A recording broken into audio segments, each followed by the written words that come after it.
చెన్నకేశవుల మీద ఎలాంటి క్రిమినల్ రికార్డూ లేదు. అందువలన మనం తొందరపడకూడదు. అలా అయితే డైరెక్ట్గా అతన్ని అడిగేద్దామమ్మా. లేదు లోకి, అతనింతకు ముందు ఏం చేశాడో మనకు అనవసరం. అపర్ణ విషయంలో ఏం చెయ్యబోతున్నాడు అది మనకి తెలియాలి.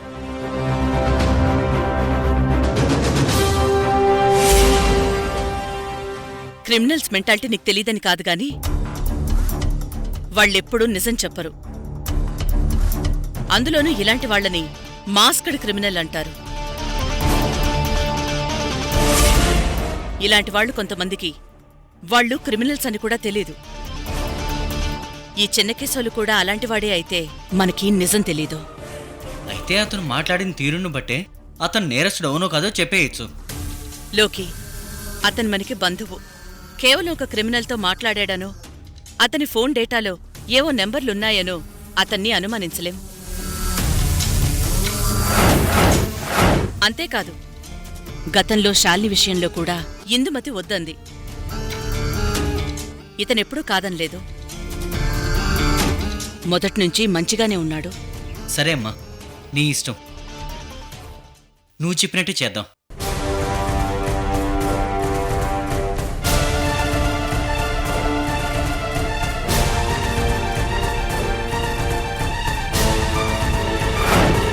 అమ్మా చూసావా, ఫోన్లోనే ఎవరికి వార్నింగ్ ఇస్తున్నాడు.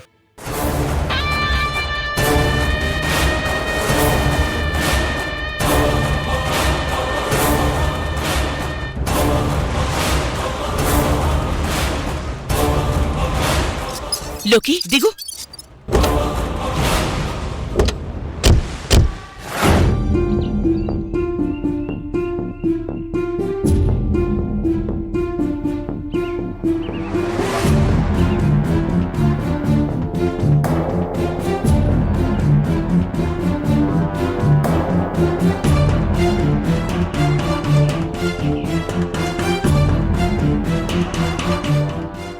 ఏయ్ పండు, క్లూస్ ఏమైనా దొరికాయా? ఏ క్లూస్ దొరకటం లేదు మేడం. మనం నలుగురు చనిపోయిన చోటుకొచ్చాం, అందుకే భయంగా ఉంది. షడప్. నువ్వొక పోలీస్వి. అవసరమైతే రాత్రంతా డెడ్ బాడీ దగ్గర కాపలా ఉండాల్సి వస్తుంది.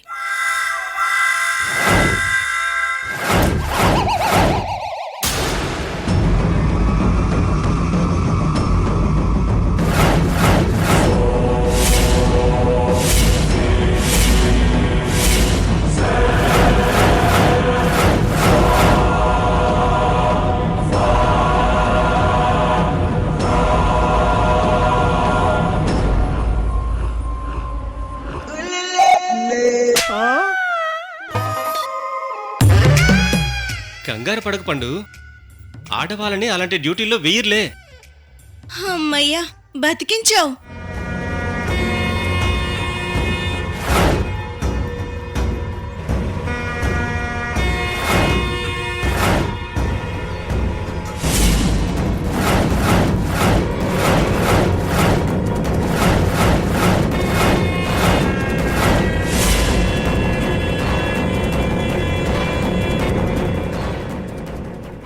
పండు, సుమిత్, మేడం, ఇక్కడ ఎంతమందిని దహనం చేశారు? నలుగురిని మేడం. అపర్ణ నలుగురిని చంపి ఇక్కడే తగలబెట్టిందని అభియోగం.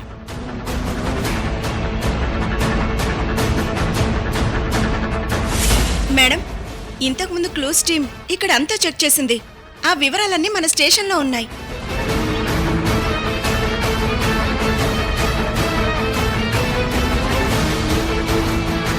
Madam, anything wrong?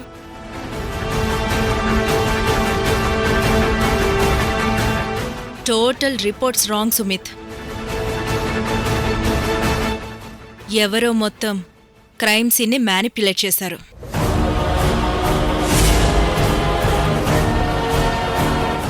అలా ఎలా చెప్తున్నారు మేడం? సరిగ్గా చూడండి. ఈ ప్లేస్లో అపర్ణ 4 డెడ్ బాడీస్ని తగలబెట్టిందని రిపోర్ట్స్లో రాశారు. కానీ ఈ బ్లాక్ స్పాట్స్ని పరిశీలనగా చూడండి.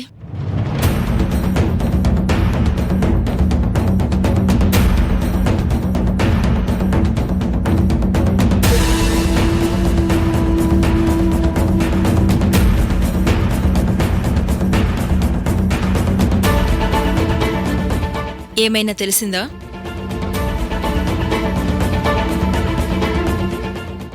బుర్రల్లో గుజ్జు లేదు.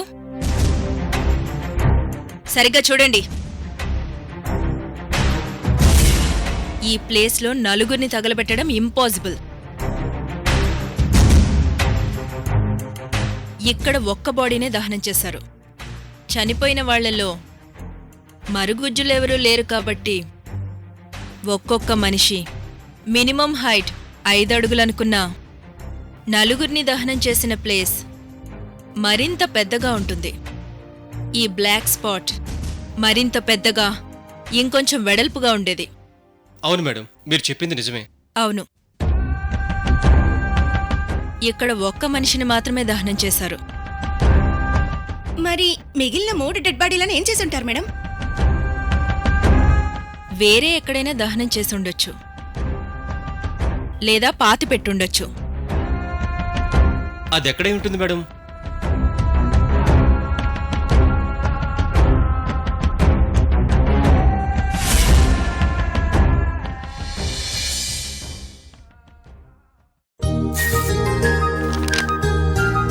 మహా, బీపీ నార్మల్గా ఉంది. అన్ని టెస్ట్ల రిజల్ట్ వచ్చాయి. అన్నీ నార్మలే. Is perfectly all right. నేనెప్పుడు ఆల్రెడీనమ్మా. నేను దామిన్తో కలిసి రోజుకు 10 కిలోమీటర్లు పరిగెత్తావని. మీరు సూపర్ అంకుల్. మీది ఉక్కు బాడీ. మహా, అప్పటి మనుషులకి క్రమశిక్షణ ఎక్కువ. టైంకి తినడం, దానికి తగిన పని చేయడం, టైంకి నిద్రపోవడం వీళ్ళ ఆరోగ్య రహస్యం ఇది. కరెక్ట్ అపర్ణ. ఈ తరం వాళ్ళు మిస్ అవుతున్నది అదే.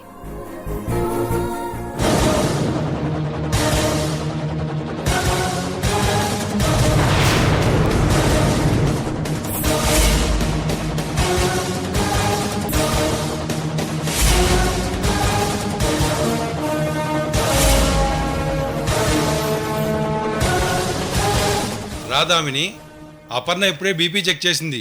ఇదిగో టెస్టులు కూడా చేయించింది. అన్నీ నార్మల్గానే ఉన్నాయి.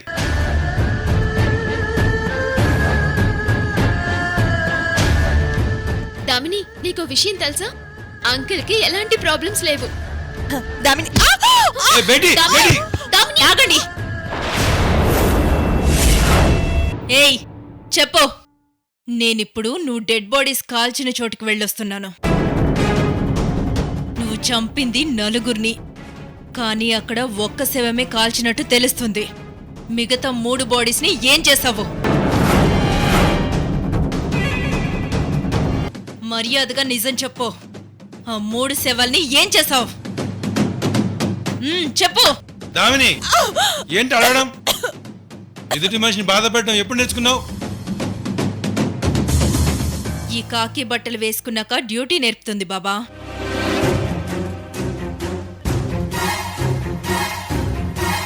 అయినా బాధ పెడితే బాధపడ్డానికి ఆవిడ మామూలు మనిషి కాదు. Cold blooded murderer. అది కాదమ్మా, తను ఈ హత్యలు చేయలేదని నమ్మి కోర్టు కూడా బెయిల్ ఇచ్చింది కదా.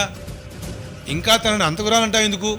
అదంతా ఇదిగో ఈవిడ గారు ఇంకా రోజీ గారు కలిసి కోర్టుని మాయ చేశారు.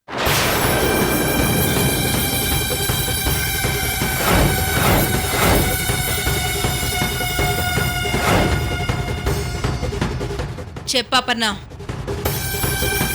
మిగిలిన 3 బాడీస్ని ఏం చేశావు? ఒక్కొక్క దాన్ని ఒక్కొక్క చోట తగలబెట్టావా లేక పాతి పెట్టావా?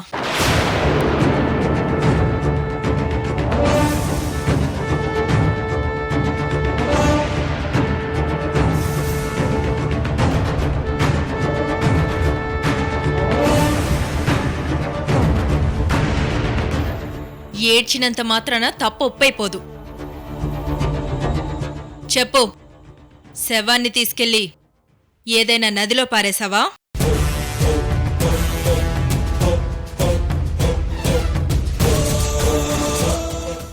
నిజంగానే నాకు తెలీదు. వాళ్ళెవరు, ఎంతమందో కూడా నాకు తెలీదు. ఏ నిన్ను దామిని, ఇంకా ఆపు.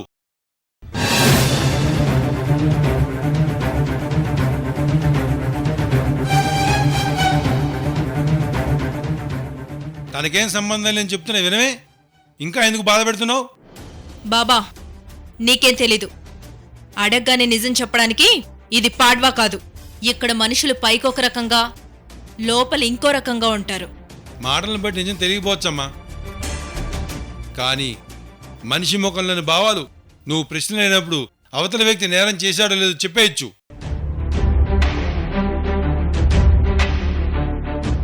అలా మేము మా పంచాయతీలో ఎన్నో తీర్పులు ఇచ్చాం. మీ కూతురికి అంత ఓర్పు ఎక్కడది అంకుల్? ఈవిడ గారు కేసుని పూర్తిగా ఇన్వెస్టిగేట్ చేయకుండానే ఒక నిర్ణయానికి వచ్చేసింది. అది మనం ఒప్పుకోలేదని బాధపడిపోతుంది. సాక్ష్యాలన్నీ క్లియర్గా కనబడుతుంటే తను నేరస్తురాలు కాదని ఎలా అంటావు? కోర్టు కూడా తను నేరస్తురాలు కాదని చెప్పలేదు. అవునని కూడా చెప్పలేదుగా. కేసు కోర్టులో పెండింగ్ లో ఉండగా నువ్వు ఎంక్వైరీ చేయకూడదు. అందులోనూ ఇలా బలవంతంగా నేరం ఒప్పించడానికి ప్రయత్నించకూడదు.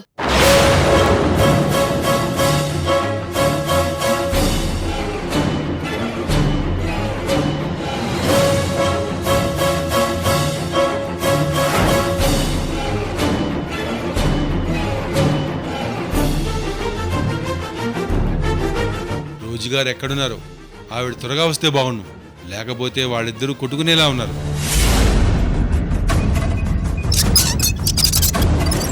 చెన్నకేశ్వర్ గారు,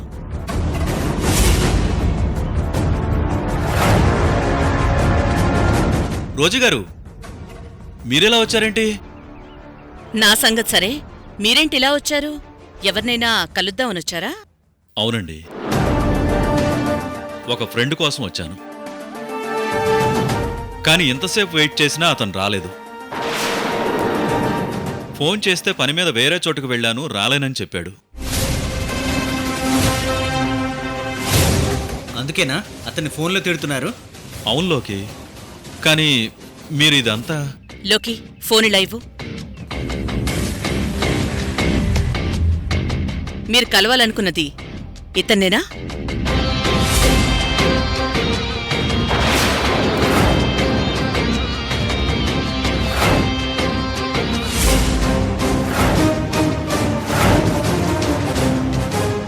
కాదు, ఇతను నాకు తెలుసు. ఇతనికి మీకు సంబంధం ఏంటి?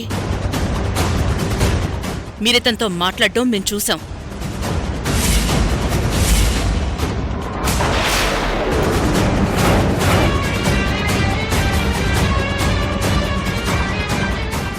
చెప్తాను రోజీ గారు, కానీ ఇదంతా ఏంటి? ఏదైనా ప్రాబ్లమా? ప్రాబ్లమే. అదంతా మీకు తర్వాత చెప్తాను. ముందితను మీకెలా తెలుసో చెప్పండి. చెప్తాను రోజీ గారు. ఒకసారి నేను ఇందు పలంనేరు వెళ్తుంటే అక్కడ కారు ట్రబుల్ ఇచ్చింది. ఏం చేయాలని ఆలోచిస్తుంటే ఒక అతను మాకు సాయం చేశాడు. అతనే ఆ ఫోటోలోని వ్యక్తి. అతని పేరు మహర్షి. అతను పలమనేరులోనే ఉంటున్నాడు. మరి హైదరాబాద్ ఎందుకు వచ్చాడు? మిమ్మల్ని ఎందుకు కలిశాడు? ఏదో బిజినెస్ పని మీద హైదరాబాద్ వచ్చాడు.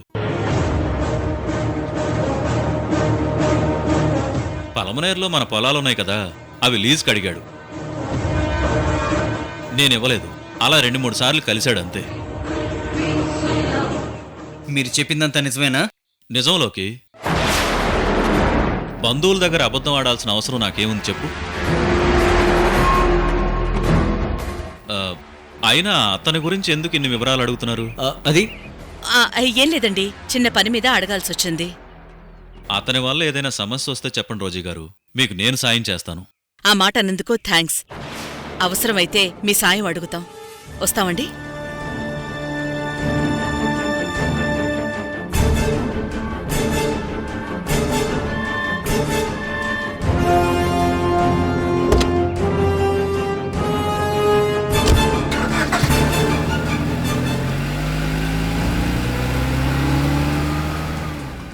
అమ్మా, నువ్వు చెన్నకేశవుల మాట నమ్ముతున్నావా? నమ్ముతున్నాను లోకి. అంత ఇమ్మీడియట్గా రాంగ్ అడ్రస్ చెప్పడం పెద్ద పెద్ద క్రిమినల్స్ కూడా సాధ్యం కాదు. ఎవరైనా ఒరిజినల్ అడ్రస్ కరెక్ట్గా చెప్తారు. రాంగ్ అడ్రస్ చెప్పాలంటే తడబడతారు. కరెక్టేనమ్మా. చెన్న కేసులో నాకు ఆ తడబాటు కనిపించలేదు. కానీ మనం మహర్షిని ఎలా పట్టుకుంటాం? పలమనేరు వెళ్దాం. అక్కడ మహర్షి ఖచ్చితంగా దొరుకుతాడు. హార్డ్ కోర్ క్రిమినల్స్ ఎప్పుడూ అలాగే చేస్తుంటారు. వాళ్ళు ఒకచోటుండి వేరే చోట నేరాలు చేస్తూ ఉంటారు. కానీ ఆ ఊళ్ళో అతన్ని ఎలా పట్టుకోగలమమ్మా? వెతుకుదాం. ఖచ్చితంగా దొరుకుతాడు. రేపే అక్కడికి బయలుదేరాలి. పద వెళ్దాం. అలాగేనమ్మా.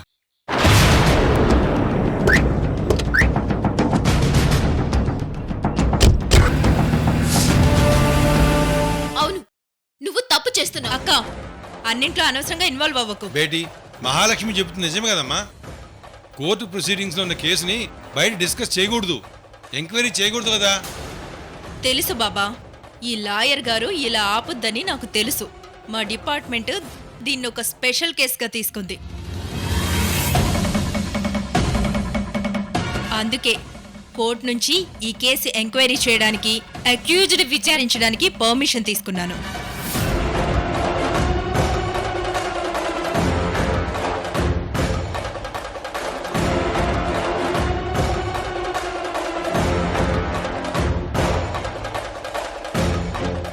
ఏంటి అందరూ ఏదో డీప్గా డిస్కస్ చేస్తున్నట్టున్నారు? రా. రండి రోజీ గారు, వీళ్ళ తగువు మీరే తీర్చాలి. ఏమైంది? దామిని మళ్ళీ ఇంకో ప్రాబ్లం తీసుకొచ్చిందా? అంటే ఏంటాంటీ, నేను ఒక్కదాన్నే సమస్యలు తెస్తున్నానా? మీరందరూ మంచివాళ్ళా?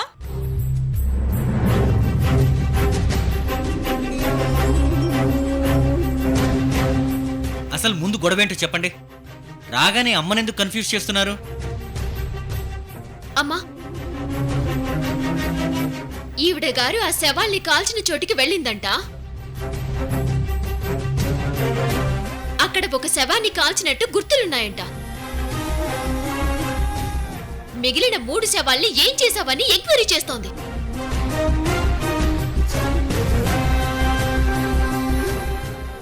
అవునాంటీ, అక్కడ ఒక్క శవమే దహనం చేయబడింది. మరి మిగిలిన 3 శవాలు ఏమైనట్టు? అది ఎంక్వైరీ చేసే రైట్స్ నాకు లేవా? తప్పకుండా ఉంది దామిని. కానీ ముందుగా నువ్వు తెలుసుకోవాల్సిందొకటుంది. అక్కడ ఏం జరిగిందో, ఈ కేసు ప్రైమరీ రిపోర్ట్ ఎవరు తయారు చేశారో అది ముందు తెలుసుకో.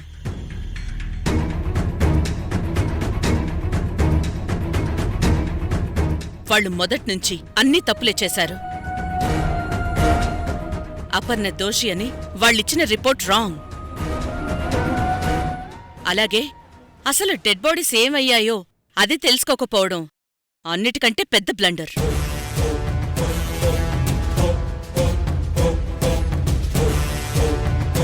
అంటే వాళ్లకి ఈ కేసులో అపర్ణని ఇరికించాలన్న తొందర తప్ప ఇంకేమీ లేదు. నువ్వు అపర్ణ వెంటపడ్డం ఆపి కేసు వెంటపడు. అపర్ణని ఎంక్వైరీ చేయడం మానేసి కేసుని ఇన్వెస్టిగేషన్ చెయ్యి. అప్పుడే నిజాలు బయటకొస్తాయి. నా ఇన్వెస్టిగేషన్ కరెక్ట్గానే ఉందాంటీ.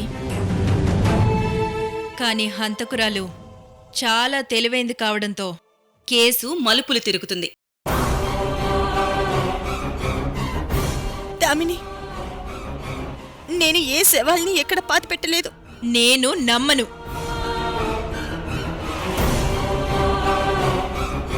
వాటిని ఎక్కడ పాతిపెట్టావో చెప్పు. మీ పోలీస్ స్టేషన్ కింద పాతిపెట్టిందేమో చూసుకో వెళ్ళి.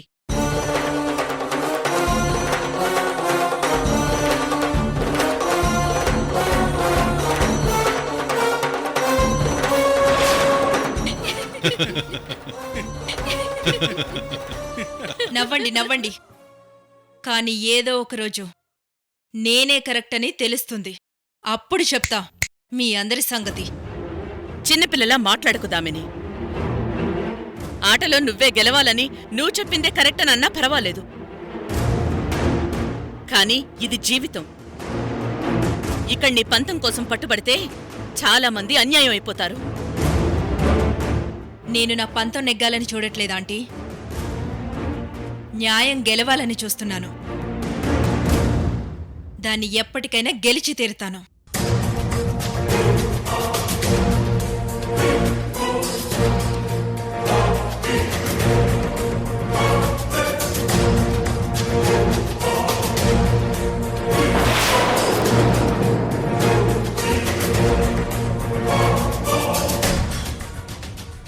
మహా, నా బట్టలు సర్దిపెట్టు. నేను బయటకు వెళ్తున్నాను. ఎక్కడికమ్మా? పలమనేరు బిజినెస్ పని మీద వెళ్తున్నాను. పలమనేరా? పలమనేరెందుకు? ఇప్పుడే సర్దేస్తానమ్మా. నేను వస్తాను మహా.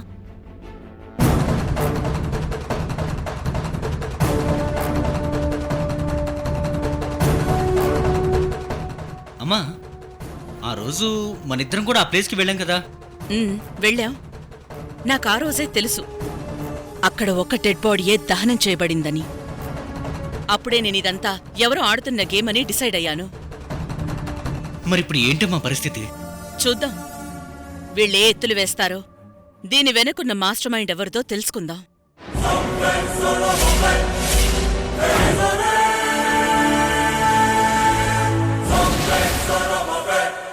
తనతో షటిల్ ఆడటానికే భయపడే నువ్వు తనకి శిక్ష వేయిస్తావా? ఉరికంబం ఎక్కిస్తావా? ఇంపాసిబుల్.